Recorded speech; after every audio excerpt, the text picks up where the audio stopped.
आइए जो है अपने टेस्ट सीरीज मॉक टेस्ट का जो है तीसरा पार्ट शुरू करते हैं, जिसमें नीति निर्देशित तत्वों, मौलिक कर्तव्य और कुछ जो है शासन प्रणाली से संबंधित महत्वपूर्ण प्रश्न है। पहला प्रश्न है, राज्य और केंद्र सरकार को प्राधिकार प्राप्त होता है भारत के संविधान से, भारत के राष्ट्रपति से, भारत के प्रधानमंत्री या भारत की संसद।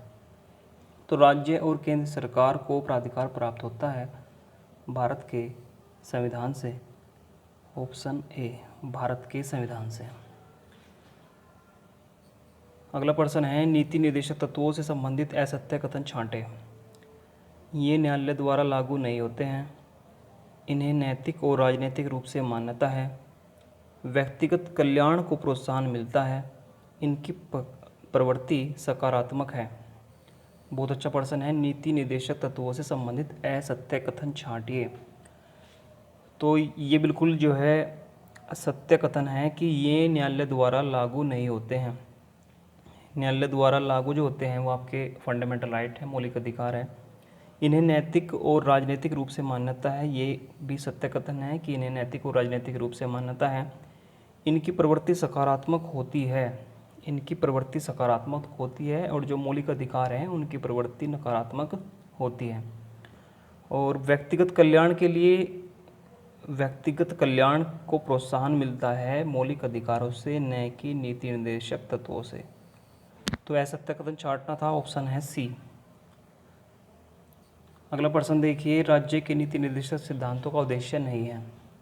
राज्य के नीति निर्देशक सिद्धांतों का उद्देश्य नहीं है एक कल्याणकारी राज्य की स्थापना करना, सामाजिक आर्थिक न्याय को सुनिश्चित करना, एक धार्मिक राज्य की स्थापना करना और एक धर्मनिरपेक्ष राज्य की स्थापना करना।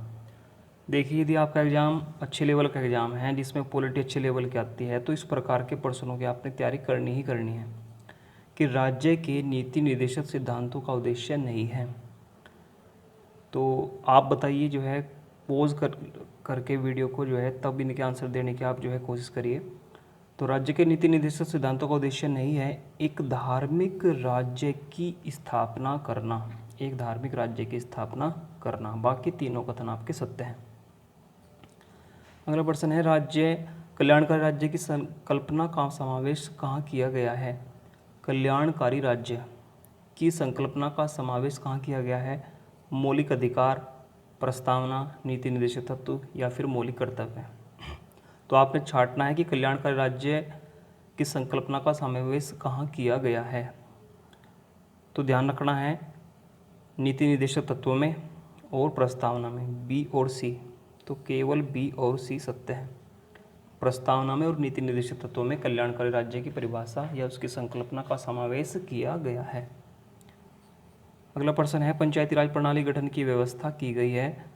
तो सभी जानते हैं कि पंचायती राज प्रणाली के गठन की व्यवस्था की गई है आपके नीति निर्देशक तत्वों के तहत। अनुच्छेद 40, आर्टिकल जो 40 है इसी से संबंधित है। अगला प्रश्न है, निम्न में से कौन से देश के शासन के लिए आधारभूत है। बड़ा अच्छा प्रश्न है कि देश के शासन के लिए आधारभूत क्या है।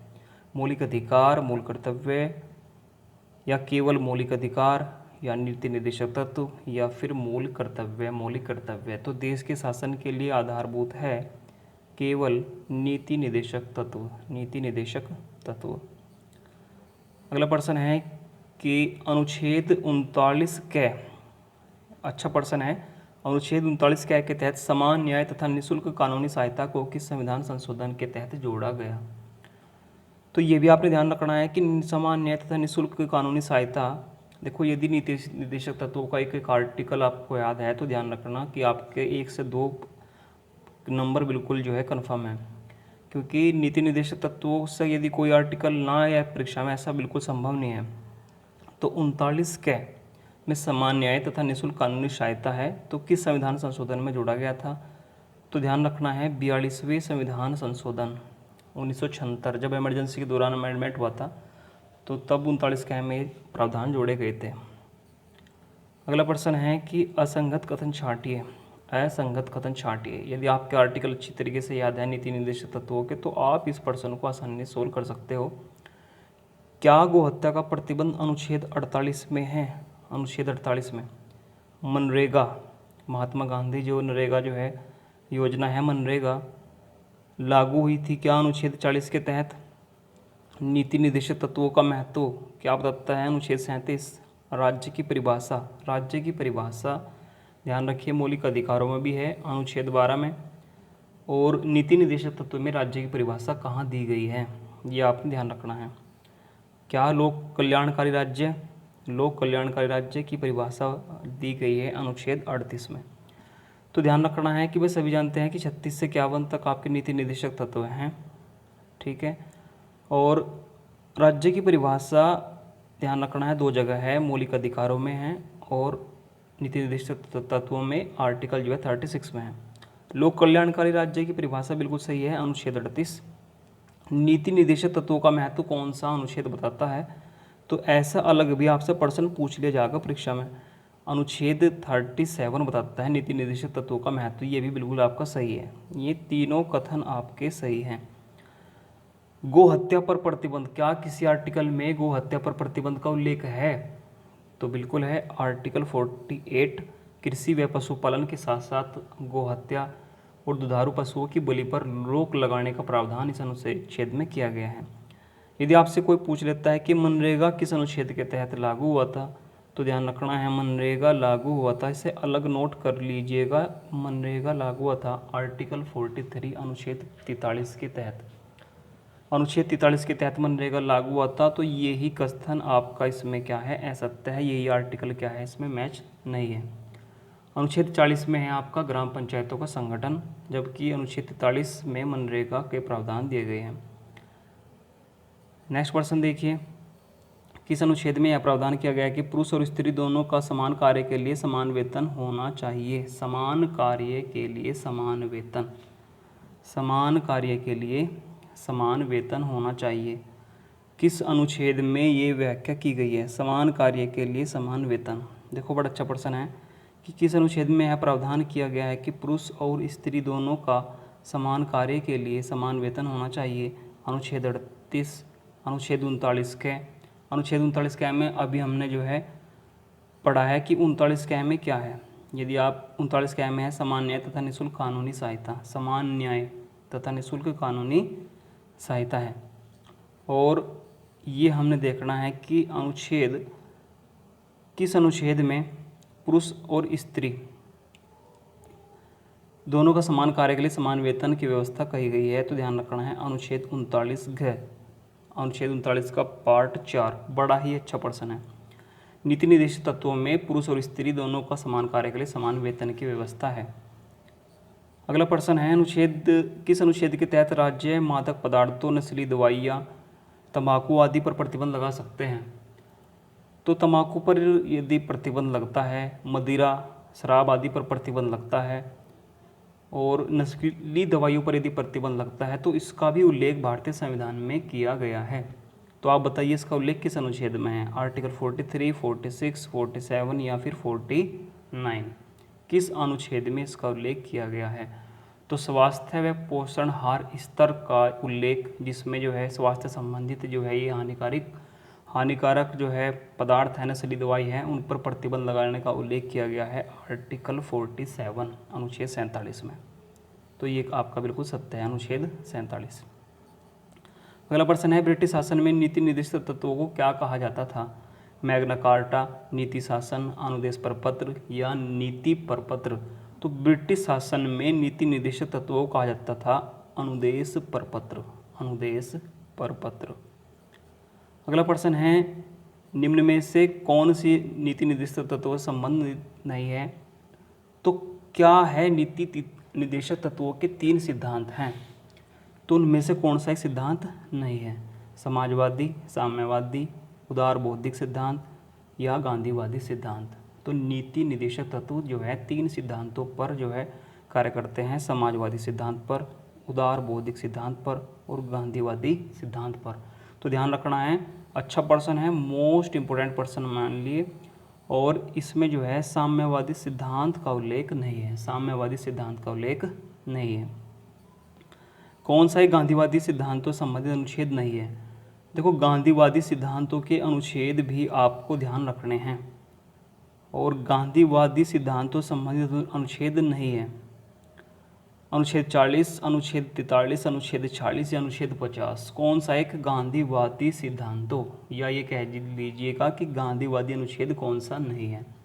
तो नीति निर्देशक तत्व जो है 3 सिद्धांतों पर आधारित थे, आपने अभी पढ़ा, और इनमें से जो है गांधीवादी अनुच्छेद नहीं है वो है आर्टिकल 50, अनुच्छेद 50 एक गांधीवादी अनुच्छेद नहीं है।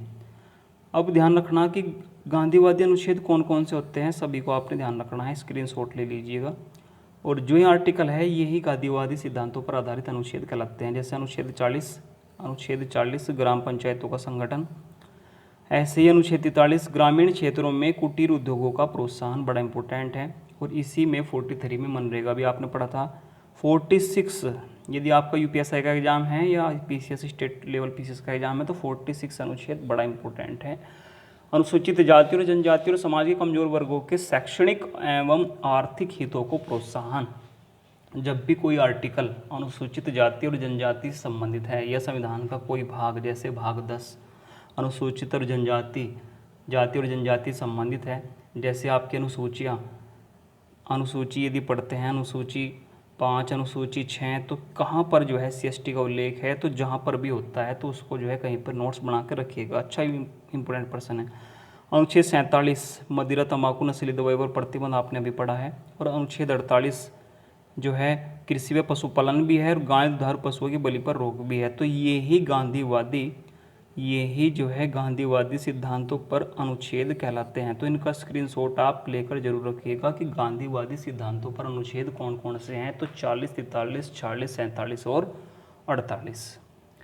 अगला प्रश्न है कि कौन सा अनुच्छेद काम पाने, शिक्षा पाने, बुढ़ापा, बीमारी, विकलांगता की दशाओं में लोक सहायता पाने के अधिकार को संरक्षित करता है।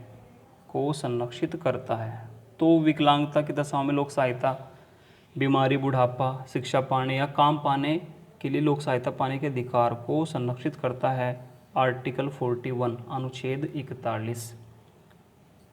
अगला प्रश्न है कि किसने निदेशक तत्वों को भावनाओं का एक स्थायी कूड़ाघर कहा था। भावनाओं का एक स्थायी कूड़ाघर कहा था, इस प्रकार के प्रश्न का ही ट्रेंड है वर्तमान में। तो किसने निदेशक तत्वों को भावनाओं का एक स्थायी कूड़ाघर कहा था, तो ये कहा था टी कृष्णमाचारी। किसने निदेशक तत्वों की आलोचना करते हुए कहा था कि यह अतिरेक कर्मकांडी और यह एक ऐसा चेक है जिसका भुगतान बैंक संसाधनों की अनुपत्ति पर निर्भर है। किसने नीति निर्देशक तत्वों को अतिरेक कर्मकांडी कहा और एक ऐसा चेक कहा जिसका भुगतान बैंक संसाधनों की अनुमति पर निर्भर है। तो ये कथन कहा था KT शाह के द्वारा। अगला प्रश्न है कि अनुच्छेद असंगत कथन आपने छांटना है कि अनुच्छेद 48 के में पर्यावरण और संरक्षण संवर्धन, वन और वन्य जीव क्या अनुच्छेद 48 के में हैं। ऐसे ही अनुच्छेद 44 एक समान सिविल संहिता, अनुच्छेद 45 6 से 14 वर्ष आयु के बच्चों की शिक्षा, अनुच्छेद 43 कुटीर उद्योगों को प्रोत्साहन, अनुच्छेद 42 प्रसूति सहायता का प्रावधान और अनुच्छेद 50 विधायिका का कार्यपालिका से पृथक्करण। तो ये जो आपके आर्टिकल हैं इसमें से असंगत कौन सा है, गलत अनुच्छेद जो है जिसमें सही व्याख्यान नहीं दिया हुआ है, तो वो बताइए कौन सा है। अच्छा प्रश्न है। तो असंगत जो है वो है अनुच्छेद 50, क्योंकि अनुच्छेद 50 में साफ कहा गया है कि न्यायपालिका का कार्यपालिका से पृथक्करण है, ना कि विधायिका से। अनुच्छेद 50 में जो बात कही गई है वो कही गई है न्यायपालिका को लेकर कही गई है कि न्यायपालिका कार्यपालिका से पृथक्करण है, ये आपने ध्यान रखना है। प्रसूति सहायता का प्रावधान, ये भी अच्छा आर्टिकल है 42 और काम पाने का अधिकार हमने अभी पढ़ा है 41। 45 भी आपने ध्यान रखना है। अनुच्छेद 45 6 से 14 वर्ष आयु के बच्चे की शिक्षा। देखो 6 से 14 वर्ष आयु के बच्चे की शिक्षा कहाँ कहाँ है, जैसे आपका मौलिक अधिकारों में है अनुच्छेद 21 के और नीति निर्देशक तत्वों में है अनुच्छेद 45, ये आपने ध्यान रखना है। राष्ट्रीय महत्व के स्मारकों को संरक्षण प्राप्त है, तो अनुच्छेद 47 में, 49 में, 50 में या 51 में। राष्ट्रीय महत्व के स्मारकों को संरक्षण प्राप्त है अनुच्छेद 49। भारतीय संविधान कौन सा अनुच्छेद भारत की विदेश नीति से संबंधित है? तो विदेश नीति से अंतर्राष्ट्रीय सुरक्षा और संधि से संबंधित विदेश नीति संबंधित है आपका आर्टिकल 51 अनुच्छेद 51। संविधान निम्न में से किसके शोषण के विरुद्ध अधिकार स्वीकृत करता है? अच्छा प्रश्न है कि संविधान निम्न में से किसके शोषण के विरुद्ध अधिकार स्वीकृत करता है? बच्चों, स्त्रियों, जनजातियों या दलितों? तो आंसर है आपके केवल बच्चों, स्त्रियों, जनजातियों या बच्चों, स्त्रियों, दलितों या ये सभी। अच्छा प्रश्न है, अपने विवेक से जो है बताइए कि संविधान में निम्न में से किसके शोषण के विरुद्ध अधिकार स्वीकृत करता है? शोषण के विरुद्ध अधिकार किसके जो है संविधान में दिए गए हैं? तो ध्यान रखना है आपको, केवल बच्चों, स्त्रियों और जनजातियों के शोषण के अधिकार दिए गए हैं। दलितों का कोई प्रावधान या संविधान में कोई विशेष उल्लेख नहीं किया गया है। तो 1, 2 और 3 आपका बी सही है। अगला प्रश्न है कि 42वें संविधान संशोधन 1976 के तहत भाग 4 में निम्न में से क्या प्रावधान जोड़ा गया? देखो, 42वें संविधान संशोधन 1976 के तहत भाग 4 में नीति निर्देशक तत्वों में एक अमेंडमेंट हुआ था, संशोधन हुआ था।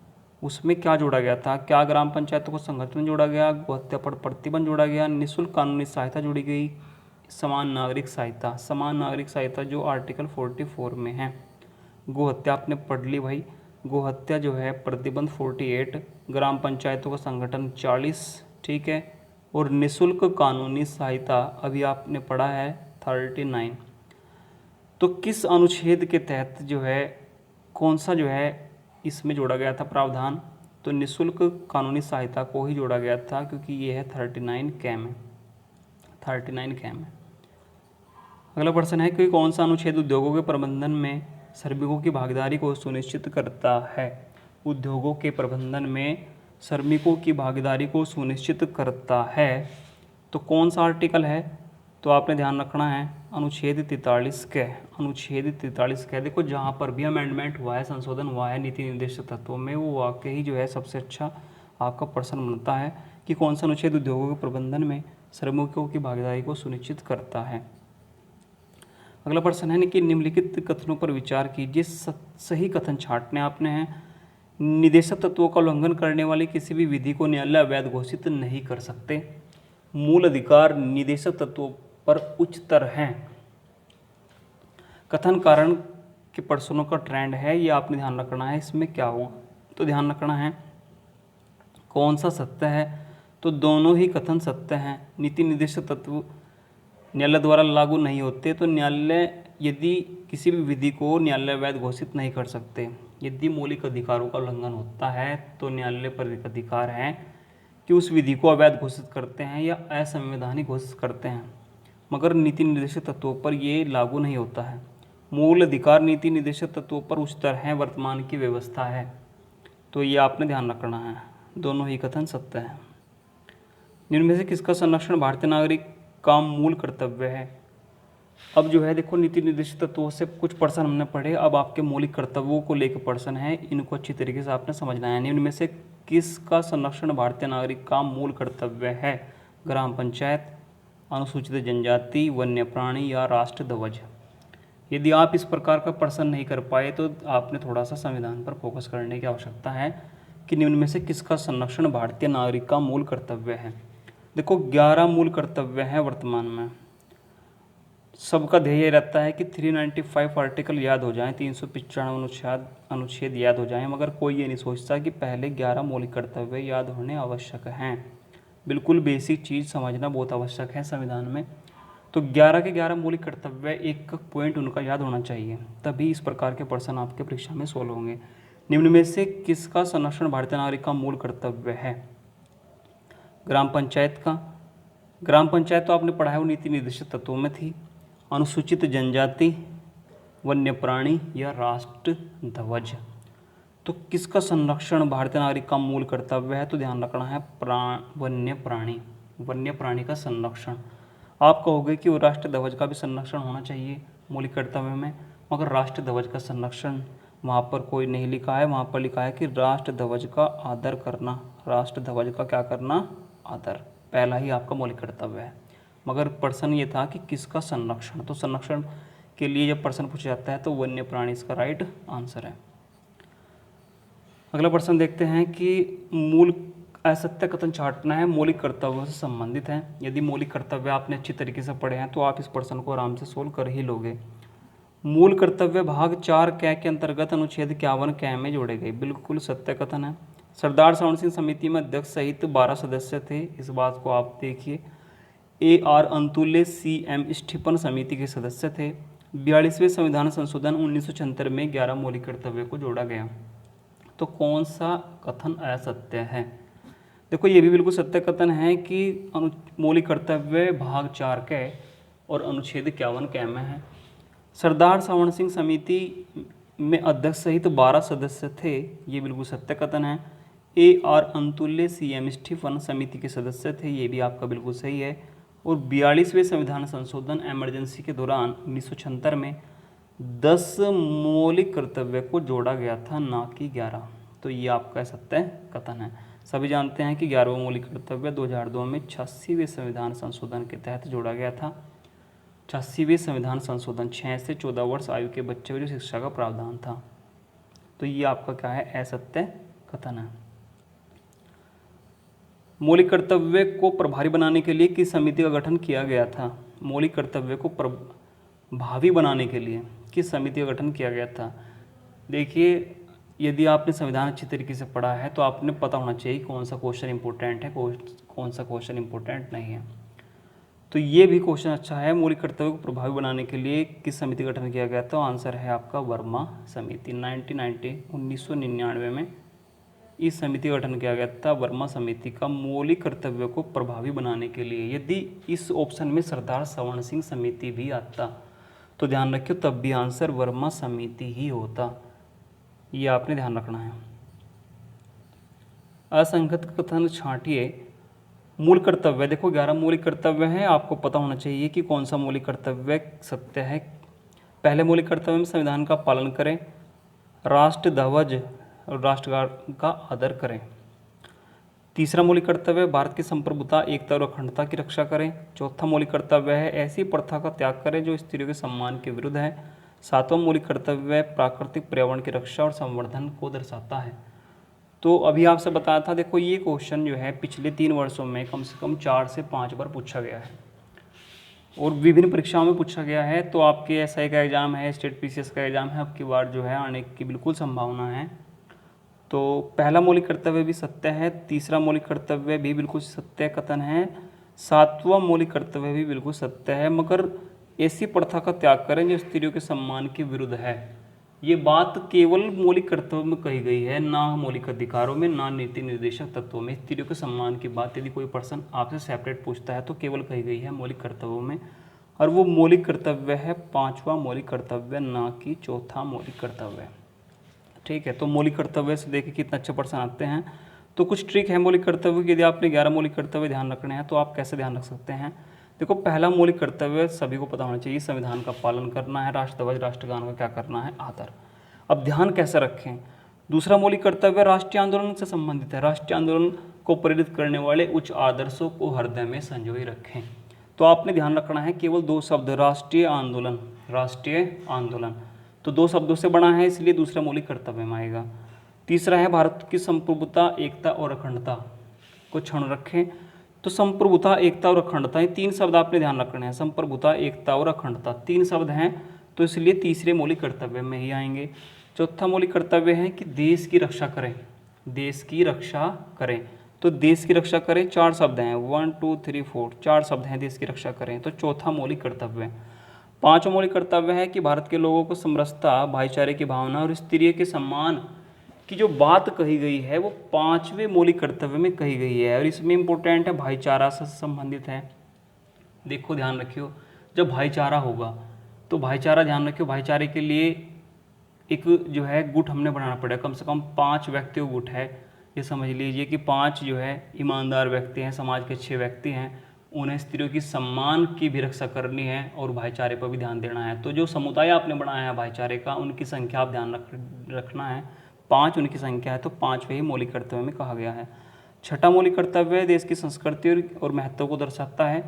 सात, देखो ध्यान रखना है कि जीवन में साथ देने के लिए, देखो सातवां मौलिक कर्तव्य डायरेक्ट आपने ध्यान रखना है, साथ देने के लिए आपका पर्यावरण है। यदि पर्यावरण साथ नहीं देगा, ठीक है, तो मनुष्य का जीवन भी थोड़े ही समय तक होगा। तो साथ देता है आपका पर्यावरण। तो पर्यावरण का जो उल्लेख किया गया है, ठीक है, पर्यावरण की रक्षा का या पर्यावरण के संवर्धन का उल्लेख किया गया है 7वें मौलिक कर्तव्य में। 8वां मौलिक कर्तव्य है वैज्ञानिक दृष्टिकोण, मानववाद की भावना। 9वां मौलिक कर्तव्य है, देखो सारे तो एकदम ध्यान नहीं होंगे मगर फिर भी आपने लगभग पता होना चाहिए। नो मतलब होता है हिंसा न करना, हिंसा न करना, तो हिंसा नो करना मतलब हिंसा न करना, तो 9वां मौलिक कर्तव्य है। 10वां व्यक्तिगत सामूहिक राष्ट्र निर्माण, व्यक्तिगत सामूहिक राष्ट्र निर्माण के लिए कैसे अग्रसर होगा देश, कैसे जो है प्रोत्साहन करोगे आप, उसके बारे में बताया गया है। और 11वां मौलिक कर्तव्य सभी पता है कि लास्ट में जोड़ा गया था, सबसे अंतिम जोड़ा गया था, क्योंकि सरदार सवर्ण सिंह समिति के द्वारा केवल 10 ही मौलिक कर्तव्यों की सिफारिश की गई थी। 11वां मौलिक कर्तव्य 86वें संविधान संशोधन 2002 के तहत जोड़ा गया था, जो 6 से 14 वर्ष आयु के बच्चों की शिक्षा से संबंधित है। तो जो आपसे तरीका बताया है उसे एक बार और ध्यान रखिए, ठीक है, और अच्छी तरीके से अपने मौलिक कर्तव्य याद कीजिए। अगला प्रश्न है कि 6 से 14 वर्ष आयु के बच्चे, अगला प्रश्न है कि 6 से 14 वर्ष आयु के बच्चे को निःशुल्क व अनिवार्य शिक्षा का प्रावधान मौलिक कर्तव्य में जोड़ा गया था। तो अभी डिस्कशन चल ही रहा था कि 86वां संविधान संशोधन 2002 के तहत, 2002 के तहत। अगला प्रश्न है कि निम्नलिखित में कौन सा एक मौलिक कर्तव्य नहीं है, कौन सा एक मूल कर्तव्य नहीं है।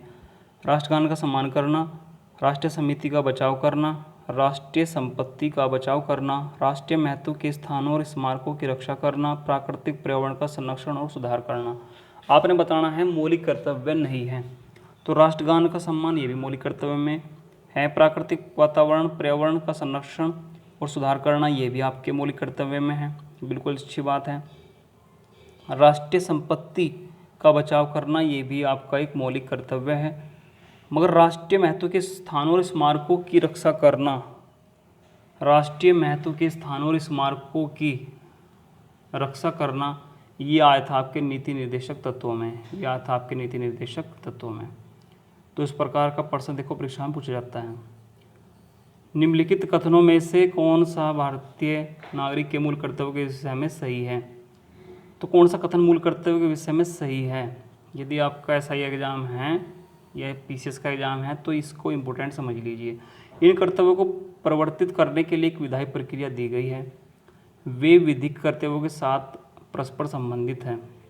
इन कर्तव्यों को परिवर्तित करने के लिए यदि इनमें कोई बदलाव होगा तो संविधान में क्या इसकी विधायी प्रक्रिया दी गई है, तो ऐसा कोई प्रावधान नहीं है। ये वे विधिक कर्तव्यों के साथ परस्पर संबंधित हैं, तो ये भी कथन आपका असत्य है। तो न तो फर्स्ट और न ही सेकंड। अगला प्रश्न है कि असंगत कथन छांटना है। देखो कुछ बेसिक प्रश्न आपके जो है इस जो है टेस्ट सीरीज में मॉक टेस्ट में डाले गए हैं, क्या आप इन्हें सही कर पाओगे, नहीं, आपकी क्षमता पर आधारित है। राष्ट्रीय कैलेंडर अपनाया गया, राष्ट्रीय कैलेंडर जो संवत पर आधारित है, क्या 22 मार्च 1957 को अपनाया गया।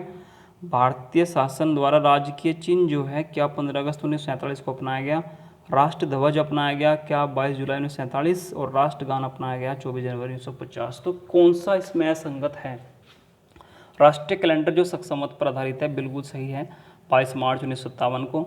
भारत शासन द्वारा राजकीय चिन्ह जो अपनाया गया था वो संविधान लागू होने के दिन, देखो राजकीय चिन्ह अशोक स्तंभ से संबंधित है भारत का राजकीय चिन्ह, और वो 26 जनवरी 1950, 26 जनवरी 1950 को अपनाया गया। ये आपने ध्यान रखना है, क्योंकि कुछ जो है नोट्स आप नहीं बनाते हो तो इस प्रकार के प्रश्न आपके मिस हो जाते हैं। तो 26 जनवरी 1950 को भारत शासन द्वारा अशोक स्तंभ जो है सारनाथ वाराणसी से वहाँ से राजकीय चिन्ह लिया गया है और उसे अपना भी गया था संविधान लागू होने के दिन। राष्ट्रीय ध्वज अपनाया गया, बिल्कुल सही तारीख है। राष्ट्रगान अपनाया गया, बिल्कुल सही तारीख है, ये आपने ध्यान रखना है। अगला प्रश्न है कि भारतीय ध्वज को मैडम भिकाजी कामा के द्वारा सबसे पहले किस स्थान पर फहराया गया था। तो ध्यान रखिए भारतीय ध्वज जिसमें वंदे मातरम लिखा हुआ था, मैडम भिकाजी कामा के द्वारा किस स्थान पर फहराया गया था। पेरिस, स्टुअर्ट नगर, स्विट्जरलैंड या सैन फ्रांसिस्को। बताइए यदि आप में क्षमता है तो उस प्रश्न को सही कीजिए कि मैडम भिकाजी द्वारा भारतीय ध्वज सबसे पहले कहाँ फहराया गया था। तो फहराया गया था आपका स्टुअर्ट नगर जर्मनी में, स्टुअर्ट नगर जर्मनी। भारतीय राष्ट्रीय ध्वज को आज़ादी के बाद किसने तैयार किया था? तो आज़ादी के बाद तैयार करने वाले व्यक्ति थे पिंगली वेंकैया, पिंगली वेंकैया। भारत सरकार द्वारा गंगा को राष्ट्रीय नदी कब घोषित किया गया? गंगा को राष्ट्रीय नदी कब घोषित किया गया? घोषित किया गया 2008। भारत में संघ राज्यों का प्रशासन होता है, संघ राज्यों का प्रशासन होता है राष्ट्रपति द्वारा, उपराज्यपाल द्वारा, प्रशासक द्वारा, गृह मंत्री द्वारा। संघ राज्यों का प्रशासन होता है, अच्छा प्रश्न है, तो संघ राज्यों का प्रशासन होता है राष्ट्रपति द्वारा, राष्ट्रपति द्वारा। देखो राष्ट्रपति द्वारा ही उपराज्यपाल और प्रशासक नियुक्त किए जाते हैं, ये आपने ध्यान रखना है। तो राष्ट्रपति द्वारा। यदि भारतीय संघ में एक नए राज्य का सृजन किया जाना है तो संविधान की किस अनुसूची का संशोधन करना आवश्यक होगा? अच्छा प्रश्न है, इंपॉर्टेंट है भाई। यदि भारतीय संघ में एक नए राज्य का सृजन किया जाना है तो संविधान की अनुसूची का संशोधन करना आवश्यक होगा। तो प्रथम अनुसूची, प्रथम अनुसूची। अगला प्रश्न है कि भारतीय संविधान के अनुच्छेद 240 के अंतर्गत निम्न में से किस संघ राज्य क्षेत्र में विनियम बनाने में राष्ट्रपति की शक्ति का उल्लेख है? राष्ट्रपति की शक्ति का उल्लेख है 240। देखो सभी जानते हैं कि दिल्ली से संबंधित जो अनुच्छेद है वो अनुच्छेद है आपका 239, 239। क्योंकि सभी जानते हैं कि 69वें संविधान संशोधन के तहत, 69वें संविधान संशोधन के तहत दिल्ली को राष्ट्रीय राजधानी का दर्जा दिया गया और इसका उल्लेख है 239 में। और 240 क्या में, अनुच्छेद 240 क्या में, ठीक है, किस केंद्र शासित प्रदेश का उल्लेख है? तो ध्यान रखना है, उल्लेख है अंडमान निकोबार का, उल्लेख है अंडमान निकोबार का, अनुच्छेद 240 के अंतर्गत। निम्न में से किस स्थान पर चोग्याल वंश का शासन था? अच्छा प्रश्न है कि चोग्याल वंश का शासन कहाँ था? और 35वें संविधान संशोधन 1974 के तहत भारत का सहयुक्त राज्य बनाया गया, सहयुक्त राज्य बनाया गया गोवा, पांडुचेरी, सिक्किम या जम्मू कश्मीर। तो चोग्याल वंश का शासन रहा सिक्किम में, और सिक्किम को ही 35वें संविधान संशोधन के तहत भारत का सहयुक्त राज्य बनाया गया था और 36वां संविधान संशोधन के तहत इसे पूर्ण राज्य दिया गया था। अगला प्रश्न है कि उल्फा उग्रवादी किस राज्य से संबंधित है? तो उल्फा उग्रवादी संगठन का संबंध है असम राज्य से, असम राज्य। निम्न में से कौन जेवीपी समिति का सदस्य नहीं था? पोट्टी रामल्लू, पट्टाभी सीतारामैया, जवाहरलाल नेहरू या वल्लभ भाई पटेल। तो जेवीपी समिति जो राज्यों के गठन के लिए बनाई गई थी उसका सदस्य नहीं था पोट्टी रामल्लू, और बाकी तीनों ही जो है जेवीपी समिति के सदस्य थे, ये भी आपने ध्यान रखना है, जेवीपी समिति के सदस्य। 1953 में गठित फजल अली आयोग के सदस्य थे, फजल अली आयोग के सदस्य कौन कौन थे? तो ध्यान रखना है हृदयनाथ कुंजरू और K M. Panikkar, Hridaynath Kunzru, K M. Panikkar, K M. Panikkar most important person है, आने की बेहद संभावना रहती है। राज्य पुनर्गठन अधिनियम 1956 के द्वारा 14 राज्य व 6 केंद्र शासित प्रदेशों का गठन किया गया था 1 नवंबर 1956 को। निम्न में से 6 केंद्र शासित प्रदेशों में कौन शामिल नहीं था?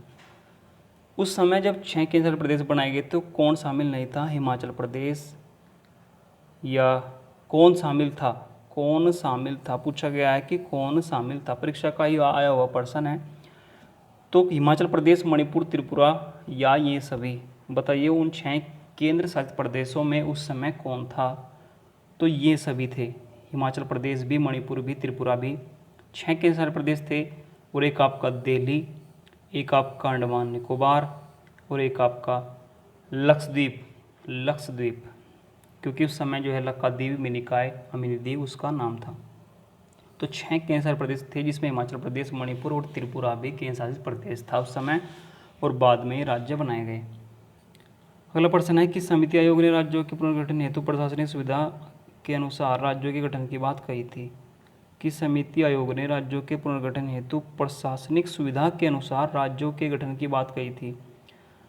देखो राज्यों के गठन की बात कही थी, और किस आयोग ने कहा था कि प्रशासनिक सुविधा के अनुसार राज्यों का गठन होगा? तो बताइए, ये प्रश्न के अनुसार इसका आंसर होगा धर आयोग। एस के धर अध्यक्षता में एक जो है आयोग बनाया गया था, एस के धर की अध्यक्षता में। तो धर आयोग ने कहा था कि भाषा के आधार पर राज्यों का गठन नहीं होगा और प्रशासनिक सुविधा के अनुसार ही राज्यों का गठन होगा। असंगत कथन छांटना है। पोलो आर्मी मिशन का संबंध हैदराबाद देसी रियासत के विलय से है। राजा हरि सिंह द्वारा जम्मू कश्मीर में विलय पत्र पर हस्ताक्षर किए गए थे। जम्मू कश्मीर का जो विलय हुआ था तो राजा हरि सिंह ने क्या हस्ताक्षर करे थे? जूनागढ़ का विलय जनमत संग्रह से हुआ, जिसके शासक उस्मान अली थे। आज़ादी के समय सालसेट द्वीप पर बसा बम्बई एक प्रांत था, अब एक है एक शहर। तो इसमें असत्य कथन कौन सा होगा? आप जो है वीडियो पॉज करके इसका जो है आंसर दे सकते हैं कि असत्य कथन कौन सा होगा। तो असत्य कथन है सी, जूनागढ़ का विलय जन्म संग्रह से हुआ था, बिल्कुल सत्य है। मगर उसके जो शासक थे वे थे महावत खां, ये आपने ध्यान रखना है। जूनागढ़ देसी रियासत जो गुजरात में थी, वो जो शासक था उसका जो है वो मुस्लिम था, मगर वहाँ की अधिकतर जनसंख्या हिंदू थी। जब जनमत संग्रह करा गया तो जो वोटिंग जो है भारत के पक्ष में हुई और जूनागढ़ का विलय हुआ था भारत में। मगर महावत खां जो बोबी राजवंश से थे, देखो ये राजवंश भी आपने ध्यान रखना है। बोबी राजवंश किधर था, किस देसी रियासत में था? तो बोबी राजवंश था आपका जूनागढ़ देसी रियासत में। जैसा चौगियाल वंश हमने भी पढ़ा, चौगियाल वंश का शासन रहा सिक्किम में, ऐसे ही बोबी राजवंश महावत खां उसके शासक थे, का संबंध था जूनागढ़ से। अब आप कहोगे कि उस्मान अली खां का संबंध किससे था? तो उस्मान अली खां का संबंध था हैदराबाद देसी रियासत से। 1947 के समय जब विलय हुआ था तो तब ये वहाँ के निजाम थे। और ये बिल्कुल सही है कि आज़ादी के समय सालसेट द्वीप पर बसा बम्बई क्या था? एक प्रांत था। बम्बई क्या था? एक प्रांत राज्य। अगला कथन है कि ब्रिटिश शासन में निम्न में से चीफ कमिश्नरी नहीं थी। चीफ कमिश्नरी तो दिल्ली, कुर्ग, पटियाला और बलूचिस्तान। चीफ कमिश्नरी, 4 चीफ कमिश्नरी थी उस समय ब्रिटिश शासन के दौरान। और चीफ कमिश्नरी कौन सी नहीं थी? तो पटियाला चीफ कमिश्नरी नहीं थी, पटियाला थी एक देसी रियासत। तो दिल्ली, कुर्ग और बलूचिस्तान और अजमेर ये थी उस समय ब्रिटिश शासन के दौरान 4 मुख्य चीफ कमिश्नरियाँ। 4 मुख्य चीफ कमिश्नरियाँ तो ध्यान रखना है, दिल्ली, कुर्ग और बलूचिस्तान और अजमेर, ये 4 चीफ कमिश्नरियाँ थी। सहकारी समिति से संबंधित कौन सा कथन सत्य नहीं है? 97वें संविधान संशोधन 2011 के तहत सहकारी समिति को भाग 9 के ख में जोड़ा गया। ये मौलिक अधिकारों के अंतर्गत आती हैं। नीति निर्देशक तत्वों के 39 ग में उनका उल्लेख है। तो सहकारी समिति से असत्य कथन कौन सा होगा? ये बिल्कुल सत्य है। 97वें अमेंडमेंट में इनको जोड़ा गया था, संविधान के भाग 9 ख में रखा गया। भाग 9 में आपकी ग्राम पंचायतें हैं, 9 क में आपकी नगर पालिकाएँ हैं और 9 ख में आपका है सहकारी समिति। मौलिक अधिकारों के अंतर्गत तो बिल्कुल मौलिक अधिकारों के अंतर्गत सहकारी समिति आती है। 19 के भाग ग में आपका जो है संघ समिति बनाने की बात कही गई है। तो मौलिक अधिकारों के अंतर्गत भी सहकारी समिति आती है। मगर नीति निर्देशक तत्वों के अनुच्छेद 43 ख में इनका उल्लेख है। 43 बी में इन्हें रखा गया है। इसको जो है ध्यान रखिए, ये आपका असत्य कथन है, ये आपका असत्य कथन है। दोनों कथन ऊपर के आपके सत्य हैं। ये अच्छा प्रश्न है बहुत ही। अगला प्रश्न है, संविधान सभा में द कॉन्स्टिट्यूशन इज, संविधान सभा में the constitution is settled by the assembly be passed प्रस्ताव किसने पेश किया?